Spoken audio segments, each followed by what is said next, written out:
Hi friends, എല്ലാവർക്കും പുതിയൊരു വീഡിയോയിലേക്ക് സ്വാഗതം. ഇന്ന് ഞാൻ നടുവേദനയ്ക്ക് പറ്റിയൊരു ഔഷധ സസ്യത്തിൻ്റെ വീഡിയോ ആണ് ചെയ്യുന്നത്. ഇത് നമ്മുടെ അമ്മമാർക്കൊക്കെ അറിയാവുന്ന ഒരു ഔഷധ സസ്യമായിരിക്കും. ഇതിന് നമ്മൾ മലതാങ്ങി എന്ന് പറയും, അല്ലെങ്കിൽ വട്ടവള്ളി എന്നൊക്കെ പറയുന്ന ഒരു സസ്യമാണ്. നമ്മുടെ നാട്ടിൻപുറത്തൊക്കെ കാണാൻ കിട്ടും. ഇപ്പം അങ്ങനെ അധികം കാണാൻ കിട്ടാറില്ല.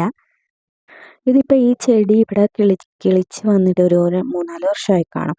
അതിനു മുമ്പേ ഇതിവിടെ ഞാൻ കണ്ടിട്ടില്ല കേട്ടോ. ഞാൻ ഡെലിവറി കഴിഞ്ഞ് കിടന്ന സമയത്ത് ഇത് കിട്ടാൻ ഭയങ്കര പാടായിരുന്നു. ഒരുപാടെടുത്ത് അന്വേഷിച്ചിട്ട് അവസാനമാണ് ഇത് കിട്ടിയത്. ഇത് നല്ല നടുവേദനയ്ക്ക് പറ്റിയ ഔഷധമാണെന്നാണ് പറയുന്നത്. പ്രസവിച്ച് കിടക്കുന്ന സ്ത്രീകൾക്കൊക്കെ ഇത് കുറുക്കി കൊടുക്കാറുണ്ട്. അപ്പോൾ കുറച്ചധികം എടുത്തിട്ടുണ്ട് വള്ളി. അത് അമ്മ വരുമെന്ന് പറഞ്ഞായിരുന്നു. അപ്പോൾ അമ്മയ്ക്കും കൂടെ കുറച്ച് കൊടുക്കണമായിരുന്നു. നമ്മളിപ്പം ഈ വള്ളി ഇടിച്ച് പിഴിഞ്ഞ് ചാറെടുക്കുന്നവരുണ്ട്. പക്ഷേ ഇടിച്ച് പിഴിയാനുള്ള ഒരു അവസരം ഇവിടെ ഇല്ലാത്തത് കൊണ്ട് ഞാൻ എൻ്റെ ഇല മാത്രമേ എടുക്കുന്നുള്ളൂ. നമ്മളിപ്പോൾ ഇല എടുക്കുമ്പം മുറ്റിയ ഇല നോക്കി എടുക്കാതിരിക്കാൻ ശ്രദ്ധിക്കണം കേട്ടോ. കുറച്ച് കിളുന്ത ഇല എടുക്കുന്നതായിരിക്കും നല്ലത്. മുറ്റിയ ഇല എടുത്തു കഴിഞ്ഞാൽ അതിനകത്തൊരു നാര് കിടക്കുന്ന കൂട്ടിങ്ങനെ കാണാൻ പറ്റും. അരച്ചെടുക്കാൻ പറ്റും, നന്നായിട്ട് അരയത്തില്ല. അപ്പോൾ അതിൽ നല്ല ഇലകളെല്ലാം ഞാൻ എടുത്തിട്ടുണ്ട്. എടുത്ത് കഴുകി എടുത്ത് വെച്ചു. പിന്നെ കുറേ നേരം മുന്നേ ഞാനൊരു 3-4 മണിക്കൂർ മുന്നേ അരി കുതിർക്കാൻ വെച്ചിട്ടുണ്ടായിരുന്നു. ഞാൻ എടുത്തേക്കുന്നത് നമ്മൾ പായസം വെക്കുന്ന അരിയില്ലേ, അതാണ് എടുത്തേക്കുന്നത്. പച്ചരി വേണമെങ്കിൽ എടുക്കാം. അത് പിന്നെ തേങ്ങാപ്പാൽ വേണം. തേങ്ങാപ്പാൽ 1-ാം പാൽ 2-ാം പാൽ അങ്ങനെ എടുക്കുന്നവരുണ്ട്. ഞാൻ പക്ഷേ ഇത് ഒന്നായിട്ടാണ് എടുത്തേക്കുന്നത്. പിന്നെ ഞാൻ എടുത്തേക്കുന്നത് കരിപ്പൊട്ടിയാണ് എടുത്തേക്കുന്നത്. ആദ്യം തന്നെ ഈ അരിയും തേങ്ങാപ്പാലും കരിപ്പൊട്ടി പാനിയാക്കിയാണ് എടുത്തേക്കുന്നത്. ഇത് എല്ലാം കൂടെ മിക്സ് ചെയ്ത് വെച്ചിട്ട് വേണം നമ്മൾ എന്ത് ചെയ്യാൻ, ഇല അരയ്ക്കാനായിട്ട്. അല്ലാണ്ട് നമ്മൾ നേരത്തെ ഇല അരച്ച് വെച്ച് കഴിഞ്ഞാൽ ഇല ഒരുമാതിരി കുഴകുഴാന്ന് പറഞ്ഞിട്ട് കിടക്കും. പിന്നെ അതിനകത്ത് നമുക്ക് അരിച്ചെടുക്കാൻ ബുദ്ധിമുട്ടായിരിക്കും. അതുകൊണ്ട് ആദ്യം ഇതെല്ലാം നമ്മൾ സെറ്റ് ചെയ്ത് വെച്ചിട്ട് അവസാനം മാത്രമേ ഇല അരയ്ക്കാൻ പാടുള്ളൂ. ഇല നന്നായിട്ട് ആട്ടിയെടുക്കണം. അല്ലെങ്കിൽ ആടാണ്ട് കിടന്നു കഴിഞ്ഞാൽ നമുക്ക് കഴിക്കാനായിട്ട് വലിയ ടേസ്റ്റ് കാണില്ല. ഔഷധമാണെങ്കിൽ നമ്മൾ ടേസ്റ്റ് ഉണ്ടെങ്കിലല്ലേ ഇതിനെ കഴിക്കാറുള്ളൂ. അപ്പം ടേസ്റ്റ് കഴിക്കാനായിട്ടൊരു ഇതായിരിക്കും ഇല നന്നായിട്ട് അരഞ്ഞില്ലെങ്കിൽ. അപ്പം അതൊക്കെ ഞാൻ നന്നായിട്ട് അരച്ചെടുത്തു. ഇതിനകത്ത് മിക്സ് ചെയ്യുവാണ്. അപ്പോൾ അവസാനം നമ്മൾ ഇല ആട്ടി ഇതിൽ മിക്സ് ചെയ്ത് കഴിഞ്ഞാൽ പെട്ടെന്ന് നമുക്കിതിനകത്ത് കലക്കിയെടുക്കാൻ പറ്റും. അല്ല നമ്മൾ നേരത്തെ ഇല അരച്ച് വെച്ച് കഴിഞ്ഞാൽ ഇല ഒരുമാതിരി കുഴകുഴ പോലെ ആക്കിയിട്ട് ഇതിനകത്ത് നമുക്ക് ഇതേപോലെ കലക്കാൻ നേരം ബുദ്ധിമുട്ടായിരിക്കും. അപ്പോൾ ഇലയൊക്കെ ഇതിനകത്ത് നന്നായിട്ട് നമ്മൾ മിക്സ് ചെയ്തെടുത്ത് ഇനിയാണ് ഇത് പാട്. ഇത് കുറുക്കി നമ്മൾ വറ്റിച്ചെടുക്കണം. ഇതിനകത്ത് നമ്മൾ ചേർത്ത വെള്ളം മൊത്തം വറ്റി വരുന്ന വരെ നമ്മളിങ്ങനെ ഇളക്കിക്കൊണ്ടേയിരിക്കണം. കൈ എടുക്കാണ്ട് ഇളകാൻ. കുറച്ച് അടി കട്ടിയുള്ള പാത്രത്തിൽ ഉണ്ടാക്കുന്നതായിരിക്കും കുറച്ചുകൂടെ നല്ലത്. അപ്പോൾ പെട്ടെന്ന് അടിക്ക് പിടിക്കത്തില്ല. ഇത് കൈ എടുക്കാണ്ട് ഇളക്കണം.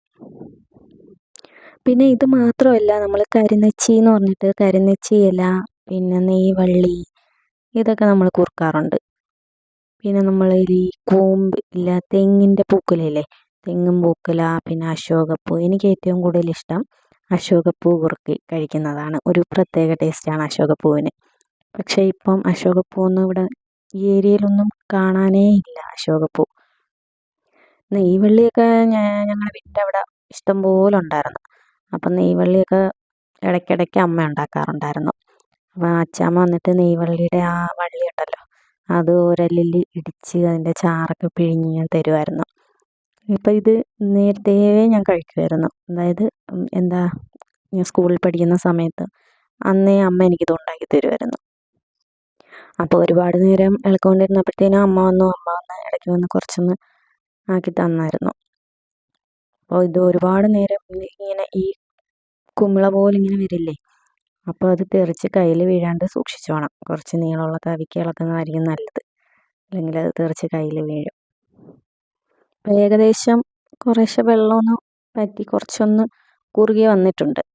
അപ്പോൾ ഇത്രയൊന്നും ആയാൽ പോരാ, ഇനിയും കുറുകി വരണം. ചിലർ ഈ പരുവൊക്കെ ആകുമ്പോഴേ കോരി കഴിക്കാറുണ്ട്. പക്ഷേ എനിക്ക് ഈ പരുവല്ല ഇഷ്ടം. എനിക്ക് നല്ല കട്ടിയാവണം. അപ്പോൾ കഴിക്കാനാണ് കൂടുതൽ ടേസ്റ്റ്. കുറച്ച് നെയ്യും കൂടെ ഞാൻ ഒഴിച്ച് കൊടുക്കുന്നുണ്ടേ. ചിലർ ഏലക്കയൊക്കെ ഇടും. ഞാൻ ഇവിടെ ഏലക്കയൊന്നും ഇടുന്നില്ല, നെയ്യ് മാത്രമേ ഒഴിക്കുന്നുള്ളൂ. ഇലയൊക്കെ കഴിക്കാനായിട്ട് കുറച്ച് ബുദ്ധിമുട്ടൊക്കെ തോന്നുന്നവർക്ക് മധുരം വേണമെങ്കിൽ കുറച്ചും കൂടെ കരിപ്പൂട്ടിയൊക്കെ ചേർക്കാം, കൂടുതൽ മധുരത്തിന് വേണ്ടിയിട്ട്. അപ്പം വേണ്ടാത്തവരെല്ലാം കഴിച്ചോളൂ. അലുവ കഴിക്കുന്നത് പോലെ കഴിക്കാമല്ലോ, കുറുക്കിയെടുത്തിട്ട് നമുക്ക് കട്ട് ചെയ്ത് കഴിക്കാം. എൻ്റെ അമ്മ നല്ല ടേസ്റ്റായിട്ട് കുറുക്കുണ്ടാക്കും. അതുകൊണ്ടായിരിക്കും പണ്ട് മുതൽക്കേ ഞാനത് കഴിച്ചത്. എന്ന് വെച്ചാൽ ഞാൻ സ്കൂളിൽ പഠിക്കുന്ന സമയത്തേ ഇത് ഉണ്ടാക്കി തരും. അപ്പം കൊച്ചുങ്ങളായിരിക്കുമ്പോൾ നമുക്ക് ഈ ഇലയൊക്കെ കഴിക്കാനായിട്ട് ബുദ്ധിമുട്ട് നമ്മൾ കാണിക്കത്തില്ലേ. പക്ഷേ അമ്മ ഇത് നല്ല ടേസ്റ്റായിട്ട് ഉണ്ടാക്കി തന്നത് കൊണ്ടായിരിക്കാം അന്നേ എനിക്ക് ഈ കുറുക്കൊക്കെ കഴിക്കാൻ ഭയങ്കര ഇഷ്ടമാണ്. ഞാനിത് ദാണ്ടേ ഇതിനകത്ത് വെള്ളമൊക്കെ പറ്റിച്ച് നന്നായിട്ട് കുറുക്കിയെടുത്ത് വെച്ചിട്ടുണ്ട്. ഇത് തണുക്കുമ്പോൾ നല്ല കട്ടിയായി, കണ്ട, തണുത്തപ്പം നല്ല കട്ടിയായിട്ടുണ്ട്. ഇത് നമുക്ക് വേണമെങ്കിൽ അലുവ പോലെ ഇങ്ങനെ കട്ട് ചെയ്തെടുക്കാം. ഞാനിപ്പോൾ സ്പൂണ് കൊണ്ട് കാണിക്കുന്നതേ ഉള്ളൂ. ഇത് നമ്മൾ രാത്രിയിൽ കിടക്കുന്നതിന് മുന്നേ ഭക്ഷണമൊക്കെ കഴിച്ചിട്ട് ഉറങ്ങാൻ കിടക്കുന്നതിന് മുന്നേ കഴിക്കാം. ഇല്ലെങ്കിൽ രാവിലെ വെറും വയറ്റിൽ. അങ്ങനെയാണ് എനിക്ക് തന്നുകൊണ്ടിരുന്നത്. അങ്ങനെ കഴിച്ചെങ്കിലേ ഇതിൻ്റെ ഗുണം കിട്ടൂ എന്നാണ് പറയുന്നത്. അപ്പം ഞാനിത് കഴിക്കാൻ വേണ്ടി എടുത്ത് വെച്ചു രാത്രിയായി. അപ്പം ഇന്നത്തെ എൻ്റെ വീഡിയോ ഇഷ്ടമായെങ്കിൽ എല്ലാവരും ഒന്ന് സപ്പോർട്ട് ചെയ്യുക, ലൈക്ക് ചെയ്യുക. അപ്പോൾ വേറൊരു വീഡിയോയിൽ കാണുന്നവരേക്കും ടാറ്റാ.